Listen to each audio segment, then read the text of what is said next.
Hey guys, John here from John's Do It Yourself. In this episode I'm going to be making the Nimbus 2000. Now, I am not a huge Harry Potter fan, so don't throw any stones if I get any of this wrong. But I do have a friend at work who loves Harry Potter, and she's the one that said, hey, can you build me the Nimbus 2000? And I thought, well, it's got wood in it, so I think I can pull it off. So step with me through this process, and I'll show you how easy this broom was to make. First, I needed a reference picture, so I opened Google Images and typed in Nimbus 2000. From there, I picked out an image that would allow me to get all of the dimensions. I created a working folder. This is where I will be storing all of my work. So I took the image that I had and I opened up Photoshop. This way I would trim away any excess of the picture that I didn't need. And that way when I used Rasturbator to enlarge the picture, I wouldn't have a lot of wasted paper. So just take your eraser tool and erase as much of the picture as you can. Get as much of it in the white as you can. We'll try to break this down into 4 or 5 sideways pieces of paper. So when you're done cropping and erasing the excess, just go ahead and save it back to your working folder. From there, just open up a browser and type in rasturbator.com and take your image and import it into Rasturbator. Fairly simple process. You just make all the adjustments necessary and then hit Rasturbate. Make sure your paper's in landscape so you can save as much as possible. And then even before you print, you can transfer the PDF into black and white so you don't waste the ink in your printer.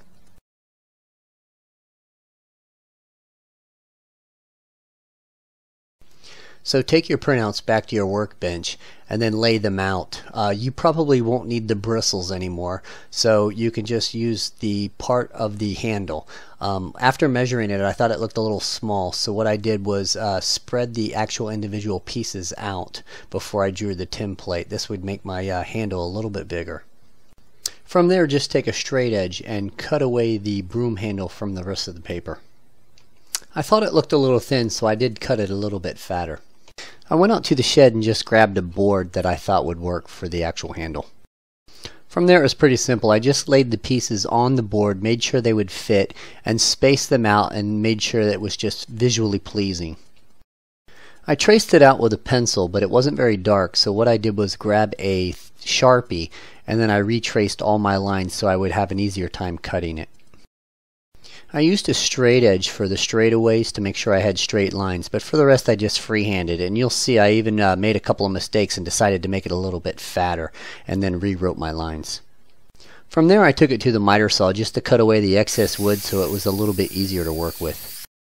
After it was a little more manageable, I walked it back over to the table saw and I just cut the straightaways. I'm going to take it to the bandsaw and try to do the bends. Make sure you don't cut too deep on one side, on the underside. So I did pull away early, and then for the rest of it I just ran it all the way through. Taking it to the bandsaw, I just quickly ran through some of the curves. The straightaways were already cut, that's why it seems to fall apart a little bit easy.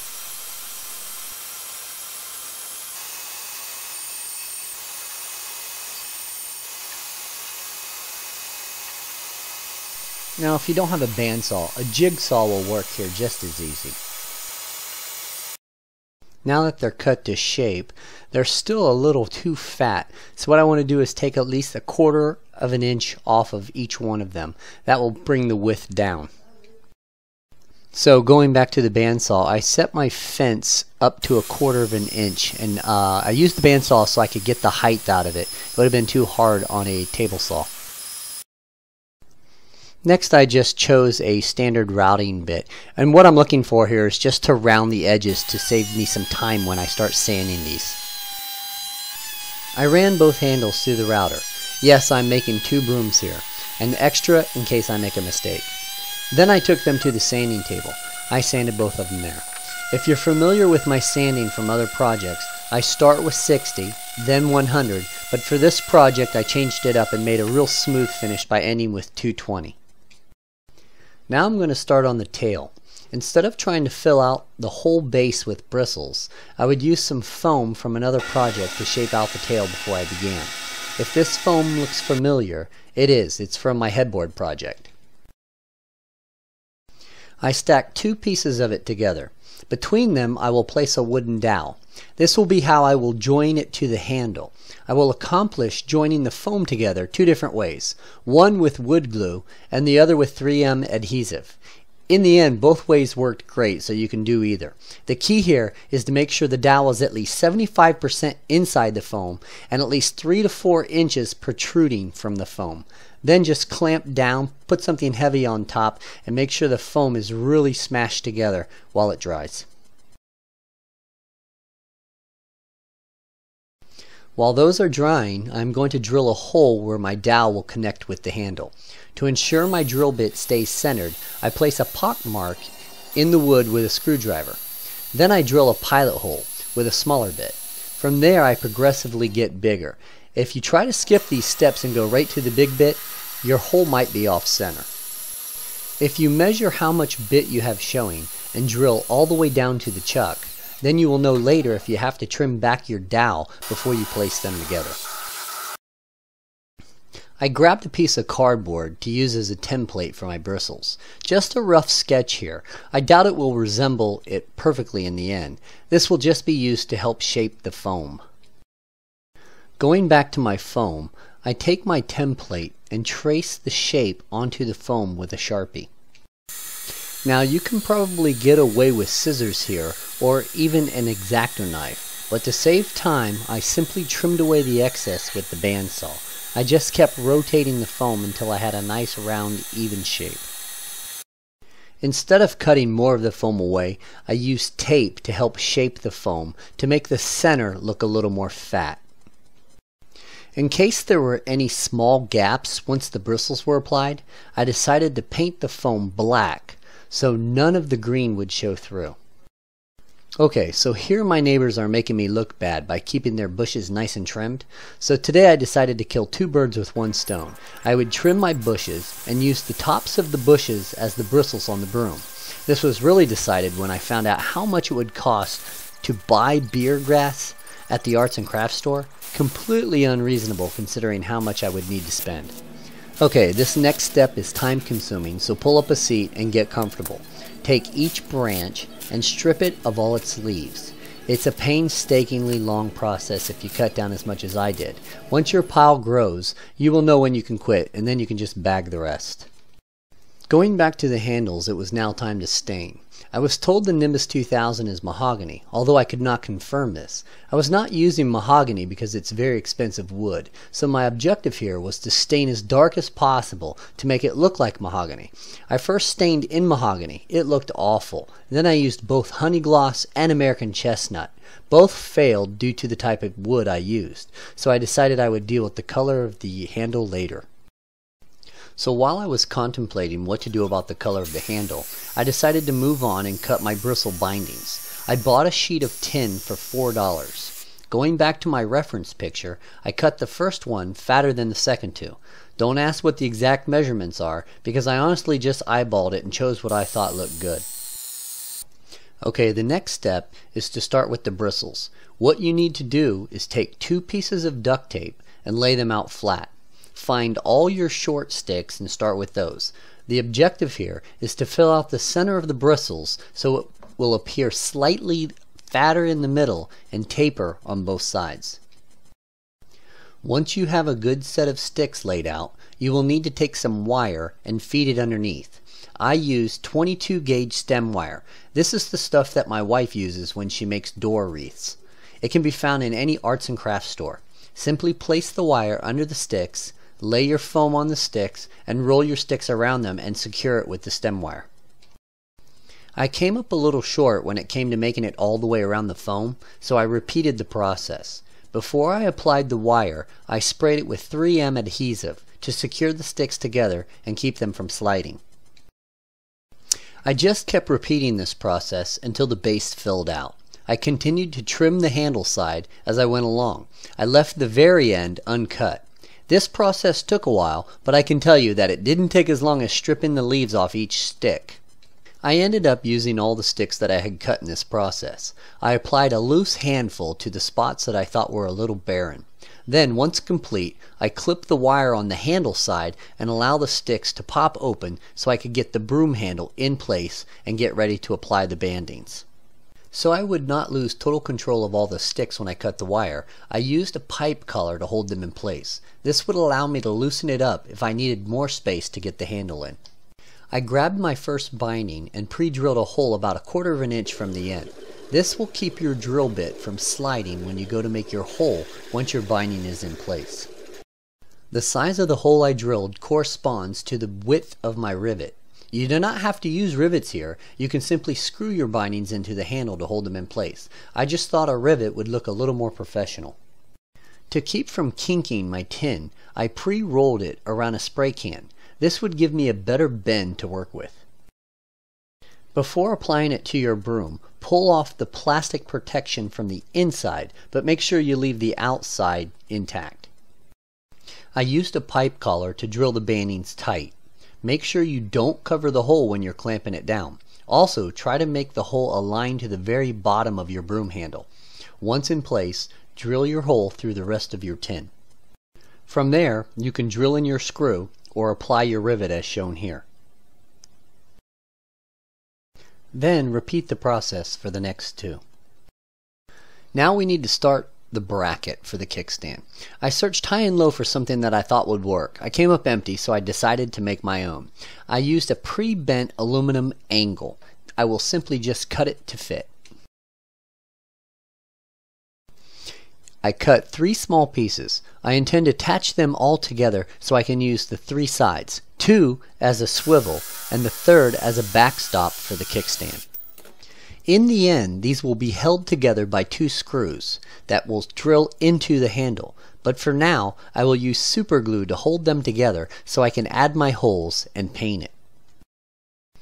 I will need a pin to allow the kickstand to swivel, so I took a small steel rod and drilled a hole in one end. Then, using my bracket, I ensured that I had enough to protrude all the way through, made a mark, and drilled my second hole. Then I took my jigsaw and put on a metal blade and cut as close to the hole as I could without being too far away from it. I spray painted the bracket the same color as the tin bindings. After it was dry, I drilled my holes into the bracket that would allow the pin to slide through and my kickstand to swivel. The reason I spray painted it first was because I thought the paint along with the super glue would give it more support while trying to drill on it, but the super glue was probably strong enough by itself. Going back to the pictures of the Nimbus 2000, I realized that I would not be able to achieve the dark mahogany look with the wood I was using, so I decided to just paint the handle brown. The wood grain showed through, and I thought that it looked great, so I'm going to stick with this. My next step was to actually fabricate the kickstand itself. I purchased aluminum rods because I thought they would be strong enough to hold up the broom and a lot easier to bend into the shape that I wanted. I started by drawing out a rough draft of the kickstand to be used as a template for bending the rods. I used a protractor to give me those smooth, rounded bends, and then, like always, I traced over the lines with a Sharpie. I think the real reason I do this is so you can see it clearly on the video. To ensure I had an even amount to work with, I measured out the length of the rod and divided by 2, marked the center point, and cut it in half. Aluminum cuts easy, but it will quickly dull your blade with its heat, so here I use a cutoff blade to cut the aluminum in half. Now to bend my rods. If you have a vise, you can use it, but here I have a small rod bending tool. I use my template to bend to the exact angles. I will bend both rods at the same time so they are identical once complete. The rods will be joined at the top under the bracket, so to give them more support I will flatten them where they will be joined together. This will also make them easier to work with when joining them. I take them to the grinder and grind down the face of each. This step can actually be skipped if you own clamps. Clamping them together works just as well when you're joining them. Clamp your pieces together and drill your first small pilot hole. It is difficult to drill on a rounded surface, so use the smallest bit you can find to drill your pilot hole. And remember what I said about drilling aluminum? Your drill bit will get hot, and drill bits snap easily when they're hot. So my solution to this was to spray WD-40 on the bit and the piece being drilled. This works great. I drilled my main hole and stuck the swivel pin through it.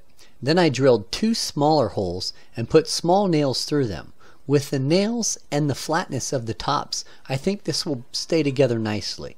To ensure the nails were completely flat, I put them in the vise and cranked down hard. Now I need to add the portion of the kickstand that gives it flair. My intention is to drill a hole straight through my base piece and then add an extra piece that is a bit smaller and then bend it up in the direction just like in the photo. I start with a pilot hole to ensure I am in the center. Then I will go wider. Being off center in this step could be costly, so don't skip your pilot hole. The WD-40 also keeps the piece from getting really hot here, and hot aluminum is weak aluminum, so keep it at the ready.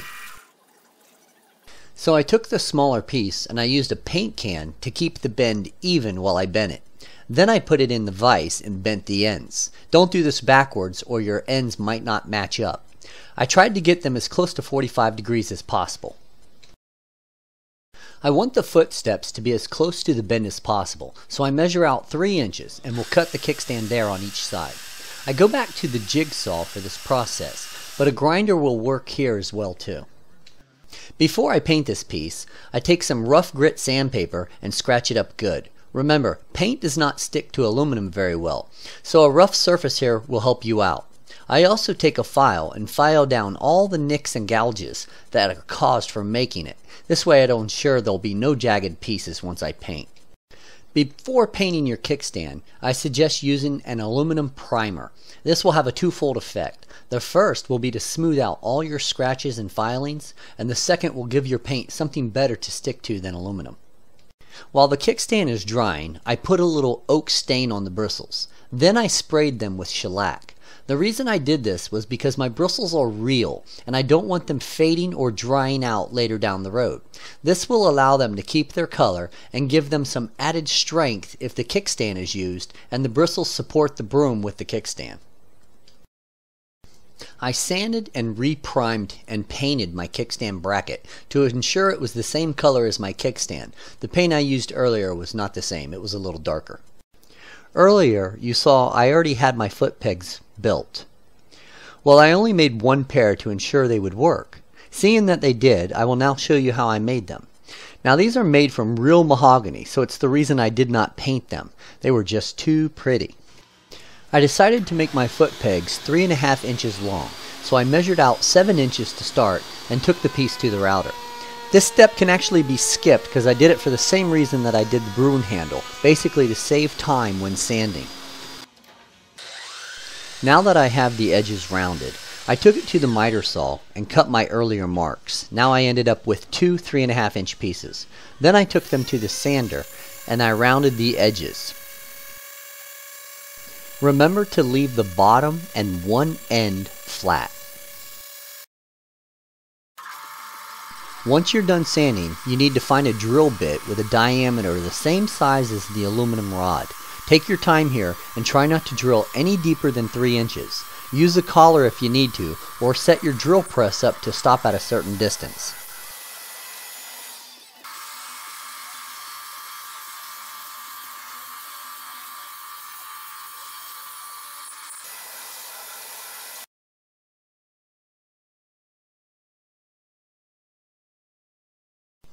Now, before you throw any rocks at me for staining these, wait until you see the final product.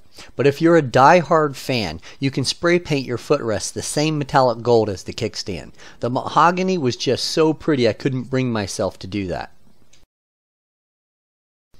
You can now remove the plastic protection from your tin, unless you're afraid you might scratch it while installing the kickstand. But go ahead and pull up the plastic. Go back and grab your steel pin. Place it through your bracket and through the kickstand. My first attempt here, I felt that the kickstand came out a little too far when resting on the front of the bracket. So to resolve this, I decided to place a small piece of aluminum between the bracket and the stand. This would shorten how far forward it could swing. I simply superglued it into place and held it into position for a bit. To keep the kickstand from sliding from side to side, I drilled a small piece of plastic that I had laying around, and I cut it in half. I would place this on either side of the kickstand so it had less of an ability to slide back and forth. Once your steel pin is in place, grab some of your 22 gauge wire and feed it through your pre-drilled holes on the steel bracket. Then just twist them off and secure it tightly. At this point you're all done. Well, this was a very different type of project for me, and in the process I learned a lot about Harry Potter. I had no idea that there were so many Harry Potter fans out there. I hope this fan and collector enjoys her broom. And if any of you give this a shot, I would love to share your pics on my Facebook page. As always, thanks for watching. Hit that subscribe button, and I would love to hear from you below, so write in your comments. Thanks.